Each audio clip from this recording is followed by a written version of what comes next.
Inilah Injil Yesus Kristus menurut Matius. Dimuliakanlah Tuhan. Sekali peristiwa, Yesus bersabda kepada ke-12 murid-Nya, "Janganlah kamu takut terhadap mereka yang memusuhimu, karena tidak ada sesuatu pun yang tertutup yang tidak akan dibuka, dan tidak ada sesuatu pun yang tersembunyi yang tidak akan diketahui. Apa yang aku katakan kepadamu dalam gelap, katakanlah itu dalam terang. Dan apa yang dibisikkan ke telingamu, beritakanlah itu dari atas rumah. Janganlah kamu takut kepada mereka yang dapat membunuh tubuh, tetapi tidak berkuasa membunuh jiwa. Takutlah terutama terhadap Dia yang berkuasa membinasakan baik jiwa maupun tubuh di dalam neraka. Bukankah burung pipit dijual 2 ekor seharga 1 keping uang terkecil? Namun seekor pun tidak akan jatuh ke bumi di luar kehendak Bapamu. Dan kamu, rambut kepalamu pun terhitung semuanya. Karena itu janganlah kamu takut, sebab kamu lebih berharga daripada banyak burung pipit. Setiap orang yang mengakui aku di depan manusia, aku juga akan mengakuinya di depan Bapa-Ku yang di surga. Tetapi siapa saja yang menyangkal aku di depan manusia, aku juga akan menyangkalnya di depan Bapa-Ku yang di surga." Demikianlah sabda Tuhan. Terpujilah Kristus.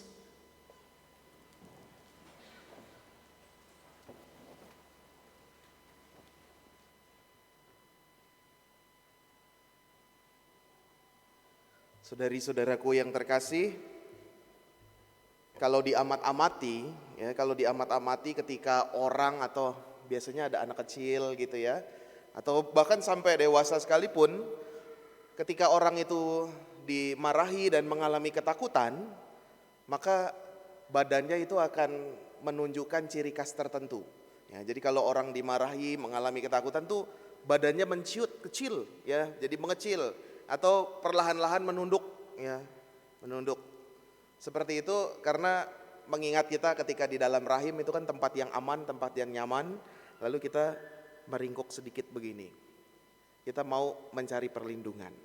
Itu ciri yang normal, ciri yang biasa respon tubuh demikian kalau kita mengalami ketakutan, mengalami penderitaan, kita biasanya itu.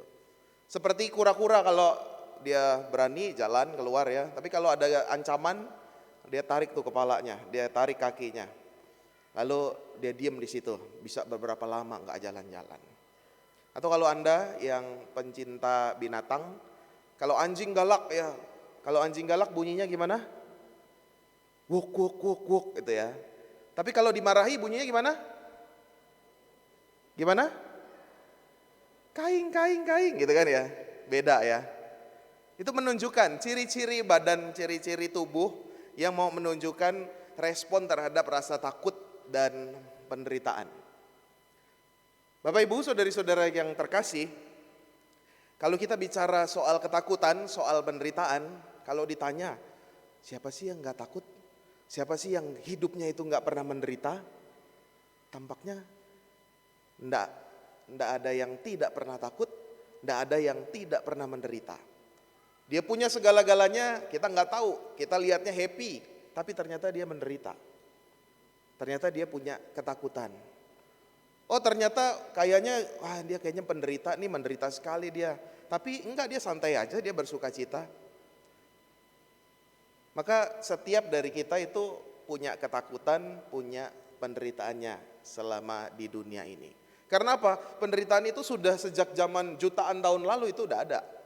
Jadi selama manusia hidup, penderitaan itu akan tetap ada. Karena penderitaan adalah ciri dari manusia. Ciri yang gak bisa dilepaskan dari manusia. Selama kita hidup, maka ciri penderitaan itu akan nempel. Penderitaannya seperti apa? Macam-macam. Gak bisa kita samakan. Dan mungkin juga di antara kita sini gak ada yang sama. Ketakutannya, penderitaannya bisa macam-macam. Tapi kadangkala ketika kita bilang, aduh saya mengalami ketakutan, kegelisahan, saya mengalami penderitaan, kadangkala sebenarnya yang membuat menderita yang membuat takut itu belum terjadi.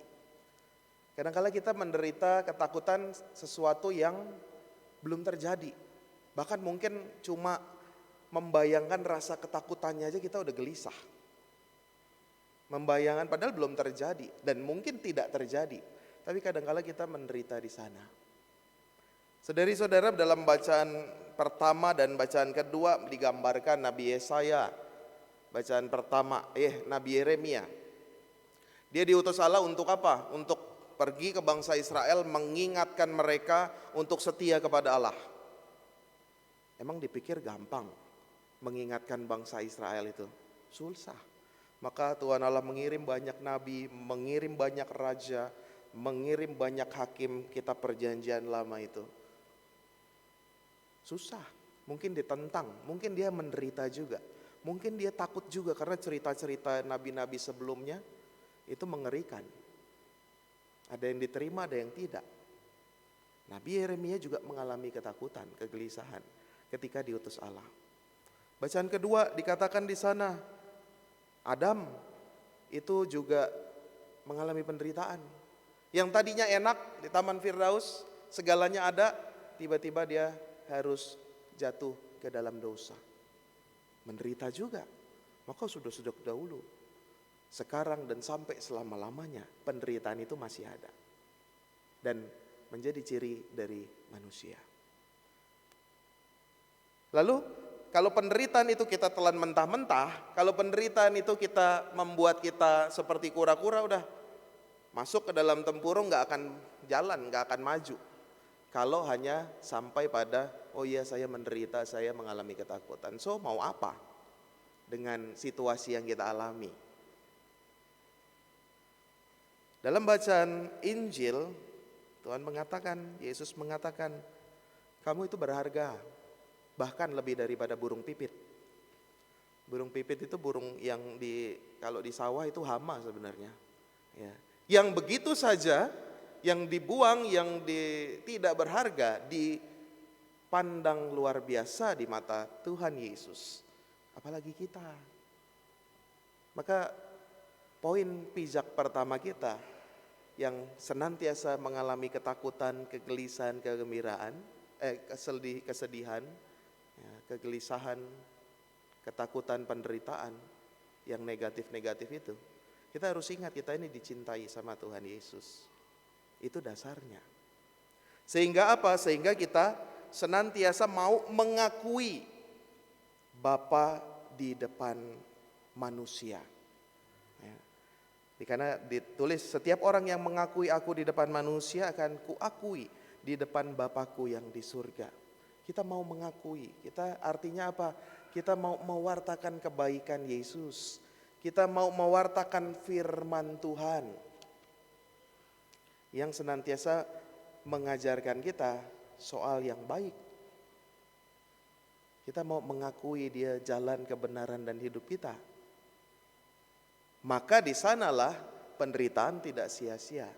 Ketakutan yang kita alami nggak membuat kita udah berhenti gitu aja, nggak berkembang, tapi justru semakin intens, semakin dekat dengan Yesus. Maka penderitaan tidak ada yang sia-sia. Karena dengan penderitaan kita bisa mengakui kebesaran Tuhan, kita bisa memuliakan Tuhan.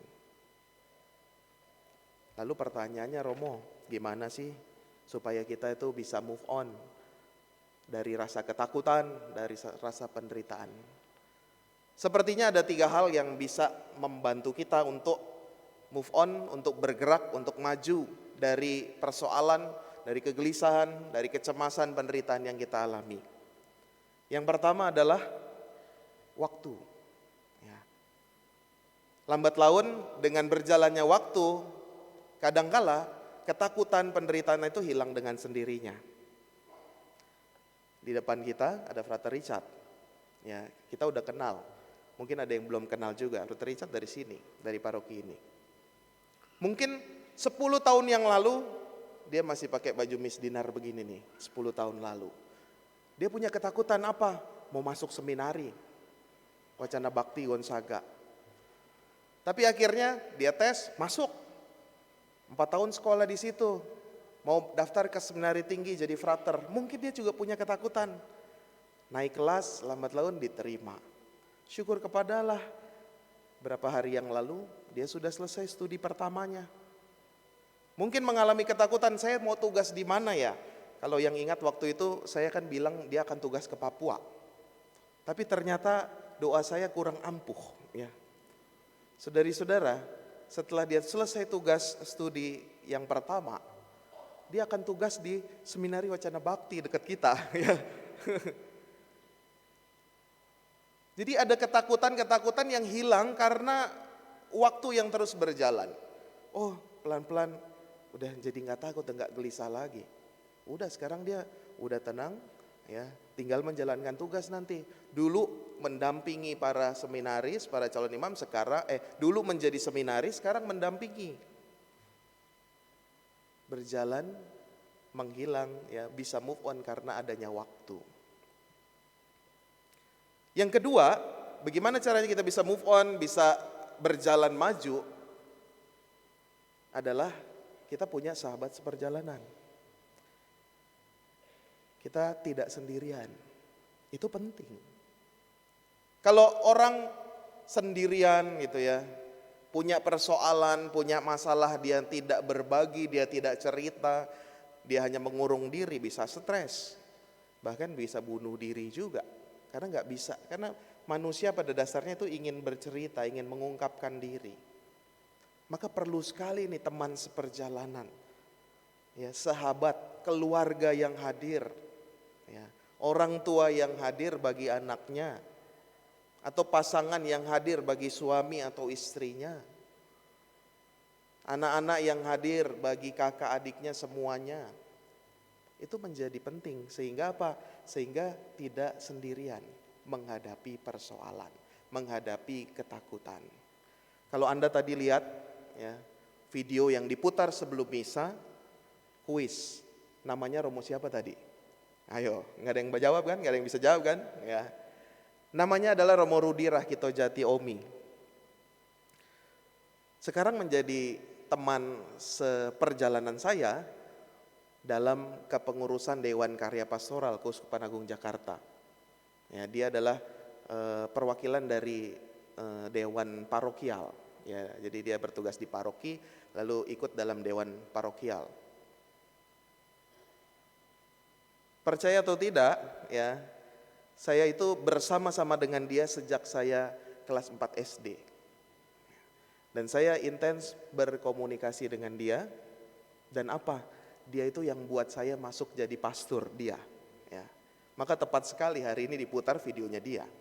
Mau menunjukkan apa? Bahwa saya nggak sendirian. Mungkin dulu saya mengalami ketakutan, aduh Romo saya siapa sih masuk ini? Tapi didampingi oleh dia, dan akhirnya saya masuk seminari jadi pastor sekarang. Bukan hanya jadi pastor, jadi temannya, rekan sekerja. Kita juga demikian. Ya. Diharapkan jangan sendirian. Ada yang hadir, ada yang menemani, ada teman seperjalanan. Lalu yang ketiga, dalam bacaan Injil juga dikatakan ada waktu, ada teman seperjalanan. Lalu yang ketiga, itu kita butuh iman juga. Yesus mengatakan dalam bacaan Injil kepada para murid, yang pertama kali dikatakan adalah janganlah kamu takut.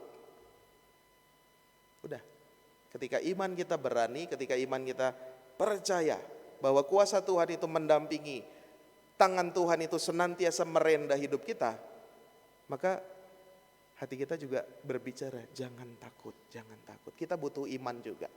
Maka ada 3 cara itu yang bisa membantu kita untuk melepas dari penderitaan, lepas dari ketakutan, lepas dari kegelisahan. Waktu, teman seperjalanan, lalu juga iman. Tapi harus diterima juga saudari-saudara, kadangkala ada ketakutan, ada kegelisahan, ada penderitaan yang harus kita bawa mati juga, ya, nggak selesai di dunia ini. Maka dengan iman kepercayaan tadi, kita juga yakin percaya bahwa penderitaan, kegelisahan, ketakutan itu disempurnakan oleh Yesus, disucikan dalam api penyucian, dan kita masuk dalam kerajaan surga. Semoga kita semua pada hari ini senantiasa beroleh berkat Tuhan, berani, jangan takut, menghadapi kegelisahan, menghadapi penderitaan, karena tidak ada penderitaan yang sia-sia dari Tuhan, dan Tuhan tidak akan memberikan cobaan, memberikan satu ketakutan yang melebihi dari kemampuan kita. Kita hening. Mari kita berdiri, kita tanggapi